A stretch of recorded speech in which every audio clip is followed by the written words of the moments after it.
হরিঘাট জামে মসজিদের সামনের রাস্তাটা দেখুন কত পানি জমা হয়ে রয়েছে। কারণ এই লাহরিঘাট জামে মসজিদের সামনের রাস্তাটা লাহরিঘাট সমষ্টির বিধায়কে বানান লাগছেন, যেহেতু বানাইছে না, কারণ মানুষের যাতায়াত বহুত প্রবলেম হইতেছে। আজকে একটা বাজারের দিন, অল্প বৃষ্টি দিলে, জোরাজোর বৃষ্টি দিলেই বানপানির নিচে না পানি হয়ে থাকে। কারণ এই আশেপাশে দোকানও আছে, দোকানদারি করতেছে, কিন্তু তার দোকানও যাইবার পারতেছে না, মানুষের যাওয়া সুবিধা হইতেছে।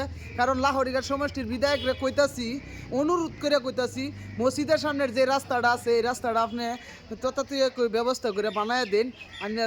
আইনের কাছে আমরা এইটাই অনুরোধ, আপনি এই রাস্তাটা বানায় দিন। কারণ বহুত প্রবলেম হইতেছে মানুষের। কারণ মসজিদের সামনে রাস্তায় যে মসজিদটা লাহরিঘাট জামে মসজিদ, গারেশ্বর জামে মসজিদ, এই মসজিদের সামনের রাস্তাটা আপনারা দেখুন কত কন্ডিশন খারাপ হয়েছে রাস্তাটার। অল্প বৃষ্টি দেওয়ার লগে লগে আপনার পানি জমা হয়ে থাকে।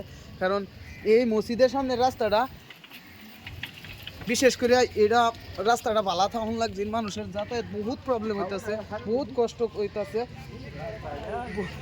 কষ্ট হইতেছে। দেখুন আপনারা দেখুন লাহরিঘাট সমষ্টির বিধায়করে বিশেষ করে সে ভিডিওটা শেয়ার করবেন, যাতে ছবির চক্ষ পরে এই রাস্তাটা মসজিদের সামনে দেখুন বানপানির মতন হয়ে রয়েছে, খাল বিল হয়ে রয়েছে।